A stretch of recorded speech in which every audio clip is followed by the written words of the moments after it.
Sometimes, destiny hides in the most ordinary moments. For a young black boy standing on the side of a dusty rural road, that moment came the day he saw a luxury black Mercedes stranded with a flat tire. The boy was no stranger to hardship. His clothes were worn thin, his shoes scuffed at the toes, and his hands bore the roughness of someone who had worked far beyond his years. After school, while other kids played ball or raced bikes, he hustled for odd jobs, mowing lawns, carrying groceries, fixing things that adults had given up on. Life in his small town wasn't easy. His mother worked endless double shifts at the diner, and sometimes Marcus pretended he wasn't hungry so his little sister could finish the last slice of bread. Yet, despite the struggles, there was something unshakable about him. A quiet flame lived in his eyes, a determination that even hardship couldn't smother. That late afternoon, the orange glow of the setting sun lit up the scene before him. A sleek black Mercedes pulled awkwardly to the side near a broken fence.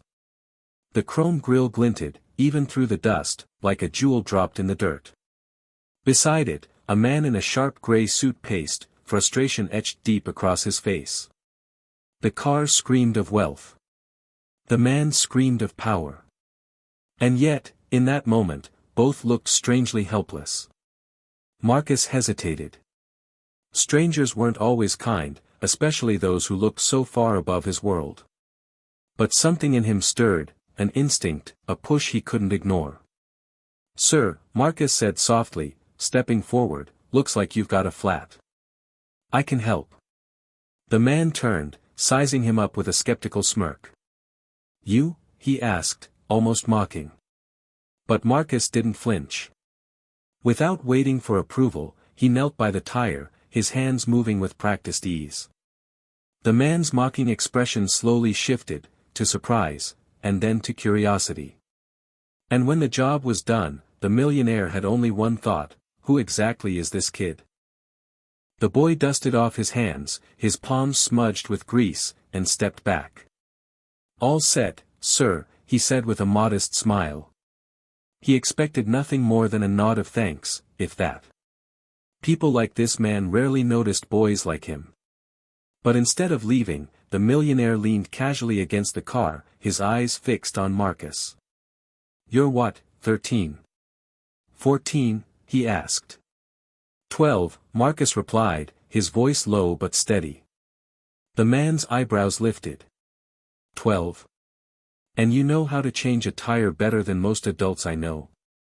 Marcus shrugged, glancing down at his worn shoes. Had to learn. My mama's car breaks down a lot.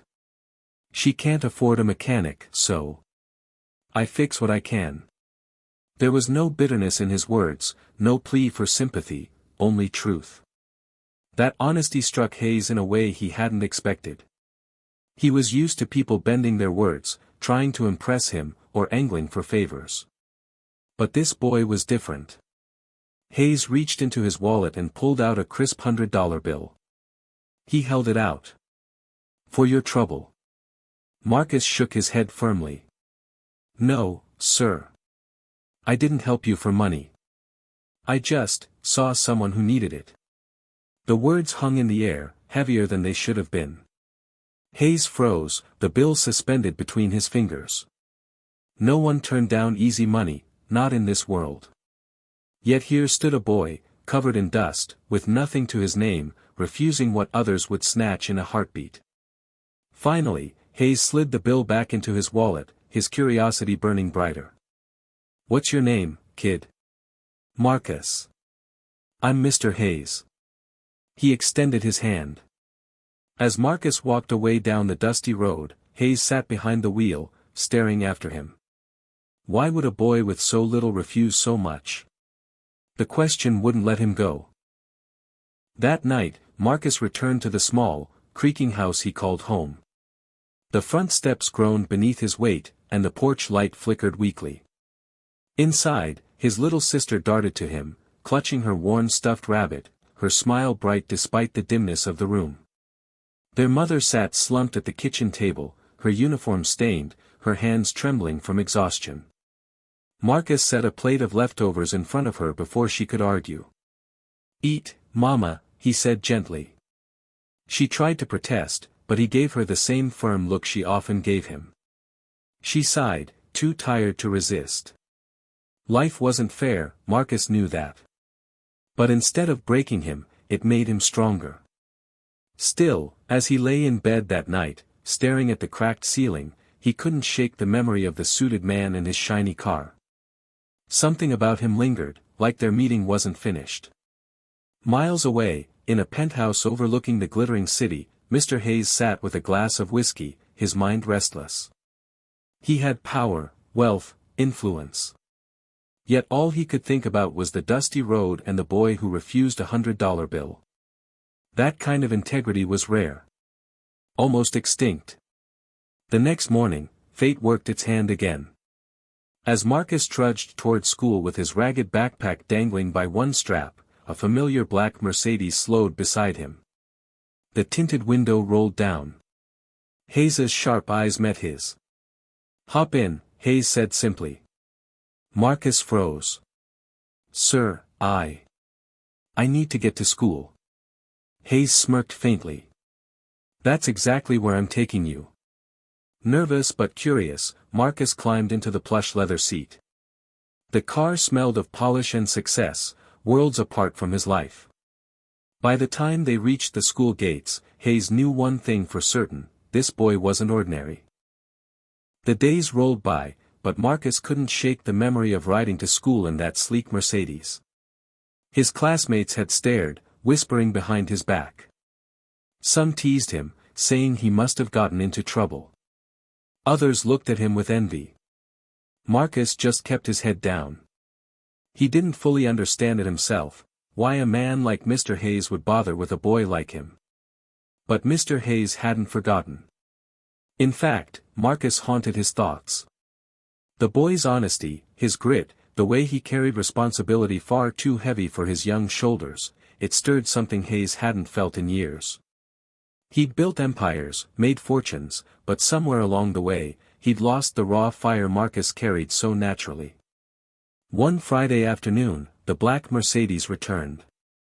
It was waiting near the school gates as students poured out, laughter and chatter filling the air. Marcus froze when he saw it. His friends nudged him, wide-eyed, as the tinted window rolled down. "Marcus," Hayes called, his voice calm but firm, "get in." Reluctantly, Marcus slid into the car. The door closed with a soft thud, sealing him inside a world of polished leather and quiet power. Hayes didn't waste time. "I've been thinking about you," he began. "You've got something I don't see in many people anymore. Potential. Strength. Honor. You remind me of myself when I was young, before all of this." He gestured to the expensive interior. Marcus frowned, unsure how to respond. "What do you mean, sir?" Hayes leaned closer. "I want to invest in you, your education, your dreams, your future. Whatever you want to become, I'll help you get there." The boy's breath caught. Offers like that didn't happen in his world. "Why me?" he whispered. Hayes smiled faintly. "Because you showed me something money can't buy." Weeks turned into months, and Marcus's world slowly transformed. Hayes kept his promise. He enrolled Marcus in a better school, bought him new books, even found mentors who guided him with patience and care. For the first time, Marcus didn't feel like a boy lost in the crowd. He walked into classrooms with confidence, his hunger for learning shining so bright that even his teachers took notice. But Hayes gave him more than money. He gave him time. On weekends, Marcus sat in conference rooms, quietly observing as Hayes closed multi-million-dollar deals. Other times, Hayes took him to libraries or charity galas. "Look carefully, Marcus," he'd say. "Power isn't about wealth. It's about what you do with it." At home, Marcus's mother wept with gratitude. "Why would a man like him help us?" she asked one night. Hayes had answered simply, "Because your son helped me first." Years passed. Marcus grew into a young man with sharp eyes and an even sharper mind. When he earned a full scholarship to a prestigious university, the whole town buzzed with pride. His mother hugged him tightly, whispering, "This is the future I prayed for." On graduation day, the auditorium roared with applause as Marcus walked across the stage in his cap and gown. Hayes sat in the front row, a cane resting by his chair, his eyes shining with pride. Taking the podium, Marcus spoke with steady conviction. "I was just a boy who stopped to help a stranger with a flat tire. That moment changed my life. Mr. Hayes believed in me when no one else did. And now, it's my turn to believe in others." The crowd rose to its feet, clapping, cheering. Hayes smiled through misty eyes. The boy who once had nothing now carried something priceless, hope strong enough to change the world.